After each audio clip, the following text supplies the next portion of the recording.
Delimitation జరిగితే దక్షిణాదికి తీవ్ర అన్యాయం జరుగుతుందని టీపీసీసీ చీఫ్ మహేష్ కుమార్ గౌడ్ సూచించారు.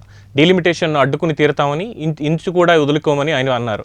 బేగంపేటలోని టూరిజం ప్లాజాలో తెలంగాణ జనసమితి చీఫ్ ప్రొఫెసర్ కోదండరాం ఆధ్వర్యంలో డీలిమిటేషన్పై రౌండ్ టేబుల్ సమావేశం జరిగింది. డీలిమిటేషన్ జరిగితే దక్షిణాది రాష్ట్రాలకు తీవ్రంగా అన్యాయం జరుగుతుందని పలు పార్టీలకు సంబంధించిన నేతలు పేర్కొన్నారు.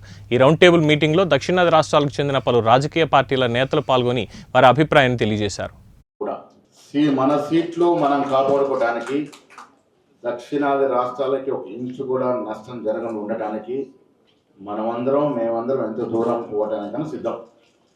ప్రజాస్వామ్య పద్ధతిలో తప్పకుండా పోరాడాల్సిందే, మనకు జరుగుతున్న అన్యాయాన్ని ఎదిరించాల్సిందే. చక్కటి సమావేశం ఏర్పాటు చేసినారు. చాలామందికి తెలియాల్సింది, మనకి ఇవాళ 1952 కానీ 1976లో వచ్చినటువంటి పాపులేషన్ పాలసీని మనం ఫెడరల్ స్టేట్లో ఉన్నాం కాబట్టి కేంద్ర ప్రభుత్వం ఇచ్చిన ఆదేశాన్ని తూచా తప్పకుండా పాటించినందుకు ఇవాళ మనకి శిక్ష పడుతూ ఉంది. బాజాప్తా కేంద్ర ప్రభుత్వ ఆదేశాలు ధిక్కరించినటువంటి రాష్ట్రాలకు ఇవాళ న్యాయం జరుగుతూ ఉంది. ఇదెక్కడి న్యాయం? ఇది ఇవాళ బీజేపీ ప్రభుత్వం చేస్తున్నటువంటి చర్య ఫెడరల్ స్ఫూర్తికి విరుద్ధంగా ఉంది, రాజ్యాంగ స్ఫూర్తికి విరుద్ధంగా ఉంది.